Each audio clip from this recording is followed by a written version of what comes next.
Actually, I felt like the Marines actually taught me everything about what I'm doing in business. It all perfectly aligned.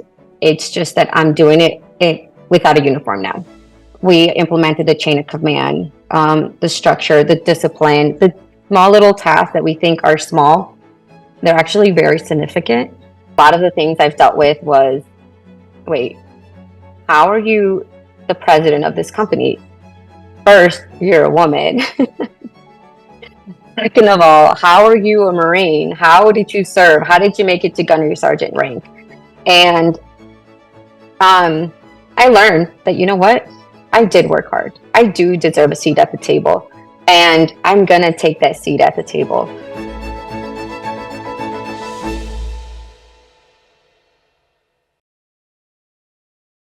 Welcome, everybody, to the next episode of the Construction MF'ers podcast. I am Scott Peper, CEO and founder of Mobilization Funding, and today I am excited to bring a veteran, a great guest, a very strong, powerful woman in the veteran industry and figured out how to make the perfect transition from being a veteran, all the skills, attributes, and knowledge that you can learn in the military and transitioning it over to business. July Franco, welcome. Thank you so much for having me. It's an honor to be here. You're welcome. I'm excited for you to share your vision and story and background. And really, what I really was excited about having you on is we work with lots of government contractors and many are veterans and had spent all different types of time in the service in all different areas. And I want to get into your background here in a second, but I really am excited to have people understand how you used all those skills and that experience and those struggles and then use them now in transitioning. You're now almost 5 years into business and really helped mold and shape the business using those skills. And I think that's the transition period that a lot of people kind of struggle with coming from. Yes. That's actually, they struggle in business period with that, but also just trying to figure out how to take those experience and skills and transition them into the business world, particularly coming from the military. Yeah. So talk about your background just a little bit. How did you get into the military? How did you choose the Marines? I know the Marines out there are going to be really happy about that. Everyone wants to know which part of the military. So I actually decided to join the Marine Corps and went to boot camp 3 days after my 18th birthday. My brother actually went to boot camp, but he didn't graduate as a Marine. When he came home, he was like, "They treat you horrible. They treat you worse than horrible." And at the time I was 14 years old. I'm like, "Oh my gosh, tell me more." So as soon as I could, I went to the recruiting station and they told me I had to graduate from high school and be 18 or have somebody, my parents signed a waiver for me to go. So I took with that knowledge and I went back to school. I graduated early from high school so that I could go to boot camp. So my dad actually signed for me to leave. And the reason I decided to do the Marine Corps was I like challenges. And I wasn't sure what I was going to be good at, whether it was going to be land, air, or sea. Well, the Marine Corps has all of it. So why not? Plus those uniforms, best ones in the world. That's awesome. What made you so sure at 14, 15, 16 years old that you knew you wanted to go to boot camp, to the military? I also saw a book and I saw a Marine running through the desert with a German Shepherd. And I felt like they were making a difference, such a difference. And I wanted to be in that book. I wanted to be running through the desert and I wanted to know and experience what it felt like to be something bigger than me. Even though I was 14, I felt like it was so powerful. And I wanted to be part of something powerful, so I joined. That's awesome. So what's some of you spent 18 years, right, in the military? It was about 16 years because I did 4 years active duty and then I also did my reserve time. And awesome. I ended up getting injured towards the end. Actually, that's why I didn't finish 20. So in 16 years, you focused a lot on aviation, right? And you learned lots of different skills. What do you think some of the different skills and attributes that you learned and how you learned them in the military are? And how did you use those and figure out to transition them into business?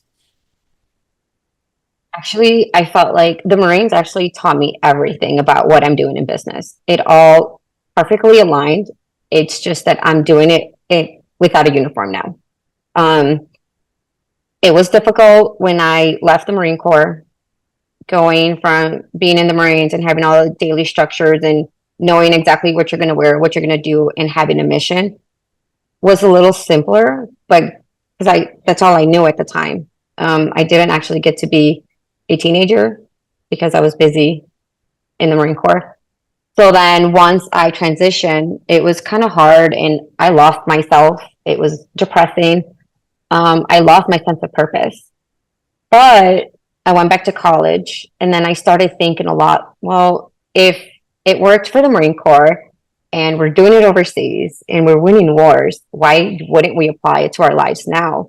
And I just started applying everything that they taught me. The leadership courses that I went to, the way our minds work, the way nothing is ever impossible. I just started applying it to my life. And most importantly, I applied it to my company, Franco Hauling LLC. And I let everybody know that I am a Marine. I have the experience, the knowledge, and the skills background. And given that it was successful, I implemented into Franco Hauling.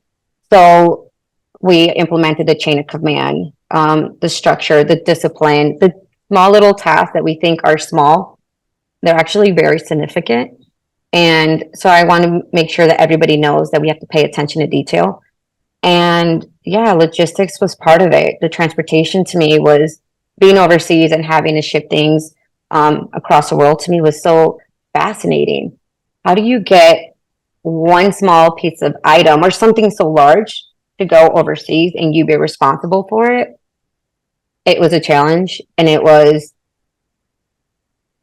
just, I don't know, it was magical to me how we're so busy here focusing on our everyday lives, but there's a lot of us overseas that are creating magic. They're giving us our freedom and they're protecting us. So it just became that important to me. So I felt like if we do that with Franco Hauling, that it would make an impact and it would be so significant.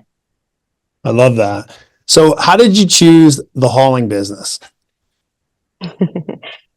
Transportation, logistics was my thing in the Marines. When I left the Marine Corps, I went to the Federal Aviation Administration, and I actually helped with the construction department to set it up. And I love that as well. Well, during that time, my brother was in Chicago, and he was a dump truck driver. And at the beginning of the pandemic, my brother and I decided it was a great idea to join ventures and start Franco Hauling. And that's how we ended up starting with Franco Hauling. I felt confident knowing that I've done it before and it's not impossible. You just have to have the right team to help you support it. So what's the sweet spot for Franco Hauling? Like perfect kind of job, perfect customer. Like what does that look like for you all? Well, I feel like we actually have that now. I'm really happy with the customers that we serve. We meet with them. We start by building a relationship. We make sure that everything that they're looking for, Franco Hauling can provide. And if we can't, we try to find the options to make sure that our customers are happy. We are a service disabled, veteran, woman, minority owned, small business certified company. So that has helped us significantly in being able to work with other customers in the sense of helping them with their projects. They call us, we have a meeting, it goes well, they submit a proposal, they submit a bid, we submit the proposal, and if everything lines up, we start working. They call my brother, Hector, he's my dispatcher as well, he's a vice president and the dispatcher, and he makes sure the trucks are there on time. And if for whatever reason, because it's reality, things will break, and if we can't deliver, we ensure that our customer is well informed in advance so that if somebody else needs to fill in, that they have that time. The last thing we want to do is have an unhappy customer because we failed to communicate with them and delay a project, because every day, every single day, every hour makes a difference for a project. What are the types of things that you guys haul, and what's the geographical location that you kind of operate in or will operate in? Well, right now we're actually based out of Addison, Illinois. We work in the Chicagoland area. We haul anything from aggregates, dirt, sand. We help with the site preparation. Our business is a small trucking, construction, hauling business. And I'm really excited for this season because we are officially suppliers as well. So we'll be able to help our customers by supplying the aggregates so that instead of having to call around to purchase it, they could come through us and we'll help them with the purchase and haul it for them as well. Happy customer. That's awesome. So let's talk a little bit about, like, again, using your military background. Hauling is something that is could be very competitive, right? There's a lot of, Yes. there could be lots of different folks in that world, in that business. What do you think differentiates one hauling company from another? And is there any tie back to a system or a process that you've put into place with your team to be able to facilitate that? There is definitely a lot of competition. I never knew that until I actually got into the business. I think what we focus on mostly is the services that Franco Hauling provides, and most importantly, how we service them. We want to make sure that our customer feels that they are very well taken care of from the beginning of the project to the end, because we are part of the planning of a project. So we need to make sure that we're able to communicate with them, know their expectations, be honest with them, and let them know if there's a contract that's too big for us that we can't handle at the moment. It's okay, we can't do it now, but it's something that we are now going to start exploring so that, again, we could satisfy our customers. And I think that that's what has been very beneficial for Franco Hauling. We have a customer that we've been servicing for 3 years. Right at the beginning, we were really small and we let them know, you know what, we are not ready for this right now, but let's start exploring it, and why not? And actually, that's one of the reasons we had the conversation about 2.5 years ago of becoming suppliers. It didn't happen overnight, but the conversation started. And then my brain just goes like, okay, so we have something new. And we just start thinking, and my mind just goes crazy and it gets excited. And again, it's not impossible. So I just focus on making sure I can deliver. And I learn. I like to learn. I'm a little bit of a geek. I think it's important to always educate yourself and just keep learning. Like I tell people, I didn't know how to shoot a gun, but the Marine Corps taught me. I didn't know how to be a Marine, but the Marine Corps taught me. I didn't know how to run a business, but the Marine Corps taught me. So I just continue to implement all that and just have that open mindset of it's going to be okay. It's not going to be easy, but be open-minded to learn and to explore other options. So I think that's why Franco Hauling has been able to continue to grow and be successful, and our customers are happy. Were there any specific struggles that you can recall in the early years that you just didn't anticipate, or even now, maybe, I guess, just these, oh, wow, I just didn't realize that. And then what you did to overcome it? Yeah. So although I was in logistics, I did aviation supply when I was in the Marines. I didn't do construction hauling. So I didn't know much about pricing, cost estimating, and learning your numbers. So I'm actually right now excited. I am doing accounting classes. I'm trying to educate myself a little bit better, reading your books. Thank you so much. Because you wrote it so simple. And, but it's things that I've never thought about before.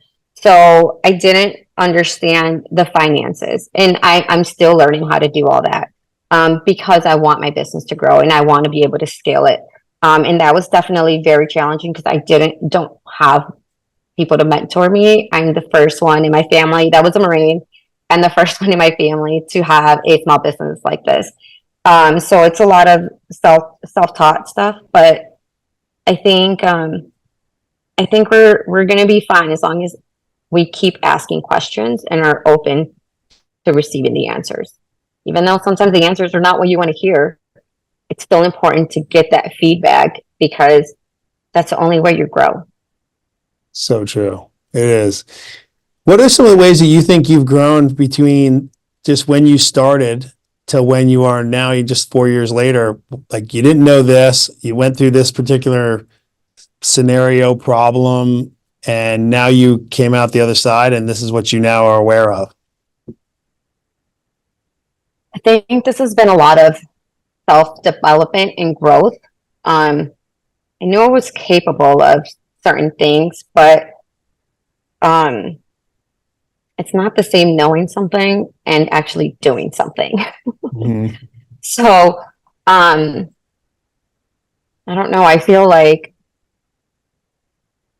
I had to learn a lot about myself in being truthful with who I was and where I am and where I want to get to. I had to learn to be strong in meetings. I've had a lot of the things I've dealt with was, wait, how are you the president of this company? First, you're a woman. Second of all, how are you a Marine? How did you serve? How did you make it to Gunnery Sergeant rank? And I learned that, you know what? I did work hard. I do deserve a seat at the table. And I'm going to take that seat at the table. And thank you, God. God is always first. He rewarded me and invited me to the White House in December. And I sat at the table to help make decisions for our fellow veterans, for our fellow Latinas, for our fellow women, you know, and it's important to know that anything and everything is possible. And without that mindset and with, you know, you have to open that gate. And if you don't open that gate, you're going to get stuck in a rut. Yeah, I love that. I think you're right. I believe you have to think it first and believe that you can. You don't necessarily have to believe you have all the tools. You just have to go and believe you'll figure it out. Yeah. When a lot of veterans come out and you hear they struggle to figure out what the transition into business looks like, or into a job, or into the right company, or into the right next thing, finding that purpose, what advice would you give to veterans from your experience to help them shrink that timeline, to get more comfortable with finding out what their purpose is, knowing what maybe they should get this job, start this business? How do they transition from being in the military to the next thing they're going to do? What advice would you offer them? Accept what you've done, no matter what it is. Accept that you went to boot camp. You became a Marine. There's a reason we're the few, the proud, the Marines. There's not many of us. And that just because you're not wearing that uniform does not mean that you can't serve a purpose. I think it's important for you to find a purpose on what you want to give back in your life. What do you want your end result to be? Look, at the end of the day, we're all going to pass, right? What do you want to leave when you're gone? To me, it was important to leave a legacy. I do what I do because of my children, and they're my reason for everything. So I had to find a purpose once that uniform was hung. What did I do? I was real with myself. I told myself that, you know, it doesn't matter if you don't know the work, as long as you're willing to learn it. We didn't go to boot camp as Marines. They taught us to be Marines. They taught us to face challenges. And it is going to be difficult to transition. I'm not going to sugarcoat it. It is difficult, but it is very possible. And it could be something that you actually get to enjoy. At first, when I left the Marines, I unfortunately ended my career when I had injury. I was really, really angry, really depressed, and really in a down place, dark place. And I had to quiet the noise and remember everything I did. And then I'm like, okay, well, and think about it. If the Marine Corps spends so much time and money to teach you something, it's for a reason. That makes you an asset. So apply that asset into your future in your life. And that's what helps us elevate and grow and get out of that dark place. I love that. I think you're right. You tie that, you mentioned purpose and find your purpose. And maybe this is true, I don't know. When you first went to the military, did you think your purpose was exactly what you left? Or like, let me say it again. Like when you got in the military, did you know what your exact purpose was? Or did you know what your exact purpose was maybe 1 year after being in the military, or maybe just after leaving boot camp? I think I always knew that I wanted to be a Marine. So to me, when I think about it, I'm like, I was so young. I was a kid, and my purpose was to be a Marine. And especially, 9/11 happened, and I wanted to go and help my country. I wanted all of that stuff to stop and go away. And how can I give back? And then that started developing as my years went through the Marine Corps. And I felt like that was my purpose at the time. And that was my purpose for many, many years. And I did the best I could. No matter what, it was about doing the best I could. And then I lost it. When my career ended like that, I lost it. I lost the purpose. I lost the sense of urgency, the sense of impacting the world and all that stuff, because I was a gunnery sergeant. I was over there doing my job and being even badass at it. And then it was gone. And then it was sad and hard. How do you find that purpose now in hauling? Like, how did you go about recalibrating that? Like you got your purpose, you accomplished your goal of becoming a Marine, and then you even enhanced that through the next 16 years. When you got out and you talk about losing that purpose and hitting the bottom, how do you hit that bottom and then how do you think you refound that purpose? What did you do to get out of the hole and climb? I closed that chapter. It was hard, but I closed that chapter and I accepted that I realized I gave it my all. I gave it as much as I could until my body gave up, and that's okay. It was hard to be okay with it, but I closed that chapter by telling myself, you did everything plus more. There was nothing else you could have done. So I closed that chapter and I got my mind busy. Instead of sitting there thinking about the should have, could have, would have, I was like, wait, but I can, and I still have time. What am I going to do with this? And then when Franco Hauling happened, my life just reignited. It was something different. It was a challenge again. And then Franco Hauling became actually something that gave me my purpose, in the sense of I get to do something like this. I get to help out others and advocate for veterans, and letting them know that was a chapter of your life, but that doesn't mean your life is over. It means it's just starting. It's just going to look a little bit different, but you don't have to, just because your uniform is hung doesn't mean you don't get to implement and do the same things that you were doing in the military, and I had Marines. We love the camaraderie, the brother sisterhood and all that good stuff. So now I do it with my truck drivers. We're a team.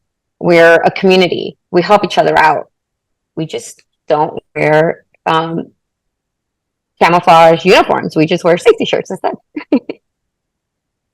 I love that you realize those things and parallels. I think it's really cool how you can relate the two, because you're right. Any team is a team. Your family's a team, military is a team, the Marines are a team, your team at work is a team. It's the same skills and attributes and principles that make great teams. It doesn't have to be different. You have to find out what your purpose and mission is, set a really high standard, hold each other accountable to it, and all of a sudden you'll feel good. Nobody feels good being, doing things half-assed or not good.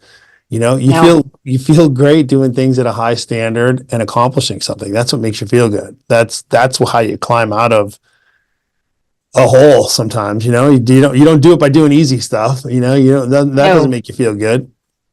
I think you're right. I think that's probably why I love what I do. I love that, we're building this, and it's not that we're just hauling and stuff like that. We're giving back. My brother and I, we go to networking events and stuff, and hearing others saying, oh my gosh, listening to you guys and seeing what you guys are doing inspires me and motivates me. I had this situation. It was one of the most memorable and remarkable was one of the first times I gave a big speech. I think there was like 500 in attendance. I'm not a public speaker.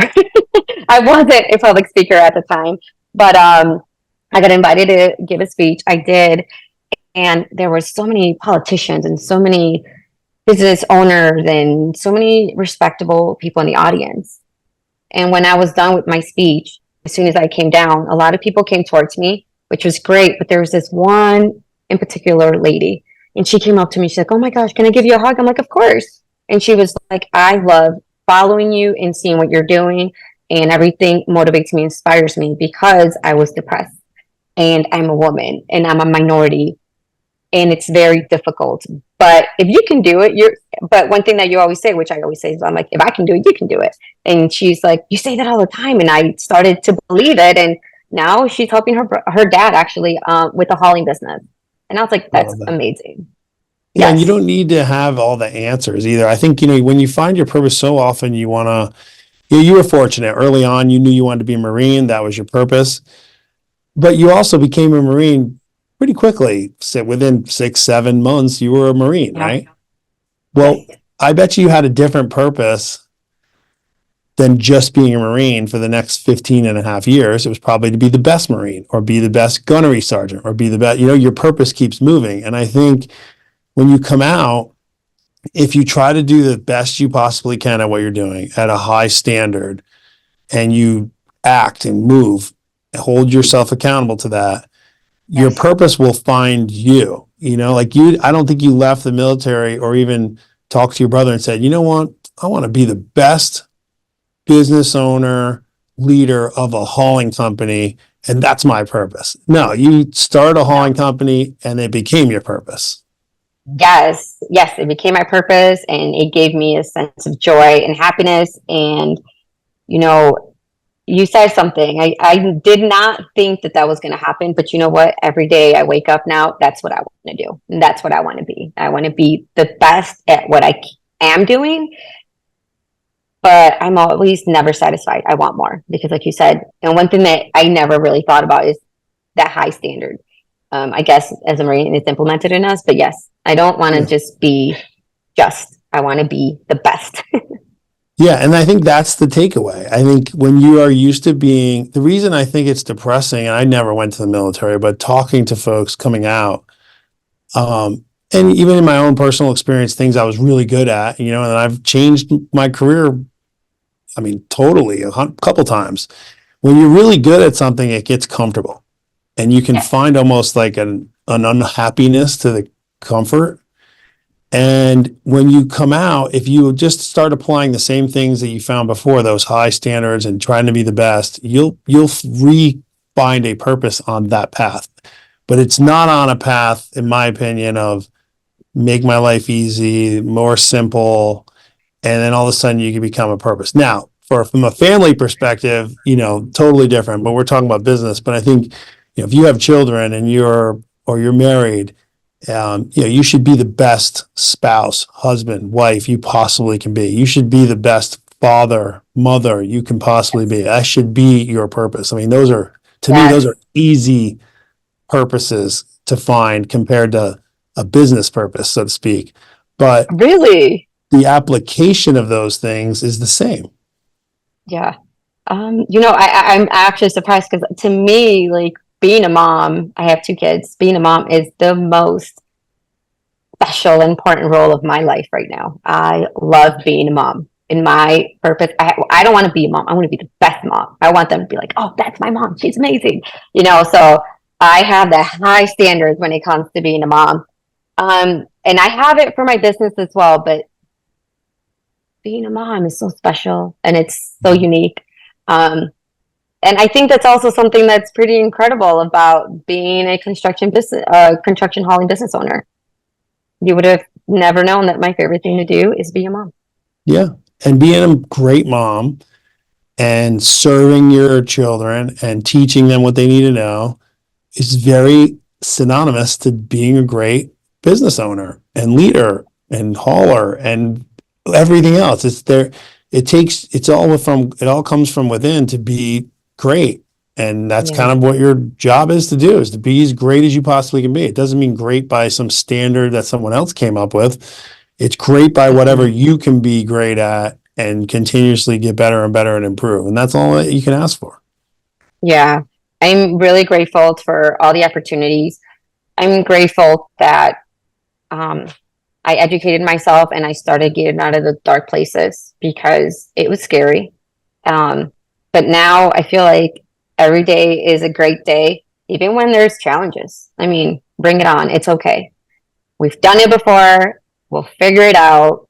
Hopefully we find great people. We were really happy when we found you guys. It was by chance. That's my favorite thing about this. It's by chance. My brother and I went to a networking event, a conference, and we just sat next to, I believe, Joe. Yep. And I can't pronounce her name, but she's beautiful. Ariane. Ariane. She's gorgeous and she's so sweet. And then listening to you speak and how welcoming and understanding and the time that you gave my brother and I, all three of you guys, we left so excited, so pumped, and so hopeful because of your philosophy, the way you guys think and the way you guys operate. So, but yeah, it was great to meet you guys. Thank you. Well, you're welcome. It was the pleasure. It was all ours. You guys were a great, bright part of that day for sure. And it's cool hearing people tell their story and how they're going to be great at what they do, and anything related to the construction world, manufacturing, business, veteran-owned businesses, and just the struggle of making it happen. That's the thing that we want to try to appeal to the most, to really help people do that. Because this business for us has been a struggle too. I mean, for me initially, and each phase gets more difficult, believe it or not. It seems like it's supposed to get easier, but it really doesn't. You get used to it and you get accustomed to handling problems, but it's not easier. That's the ultimate lie. Anyone tells you that is crazy. I'm sure maybe there's a phase where it becomes easier, but I haven't seen it yet. And I appreciate your honesty. Yeah, I think you just get used to it. Like you usually suck at something first, and then you get good at it. But you usually aren't great at something right out of the gate. And you know what, though, the fact that you are open about that and you share that with us, we look up to you guys, and the fact that you shared your struggles, it made Hector and I like, oh, okay, we're not the only ones that go through these struggles and stuff. So it was nice to hear you tell us, and the way all of it came together. You're in your line of work and we're in ours, but we had a lot of similarities. So you gave us hope.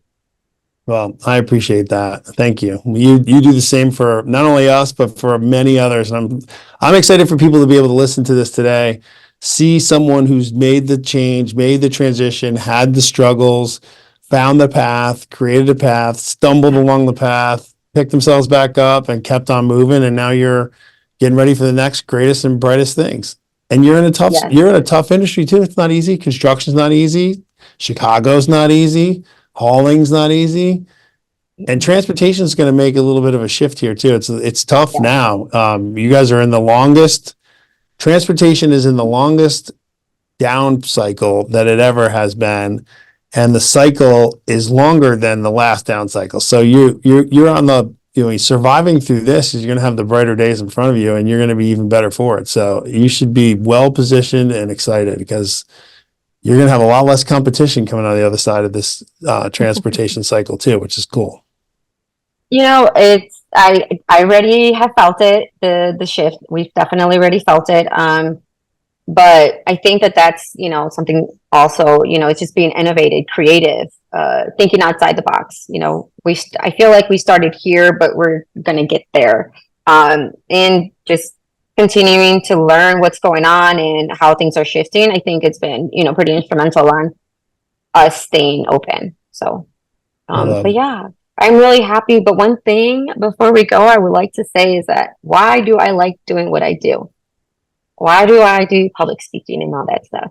First of all, I never wanted to do public speaking. I like to keep my stuff private. However, there was nobody out there that looked like me willing to share the information.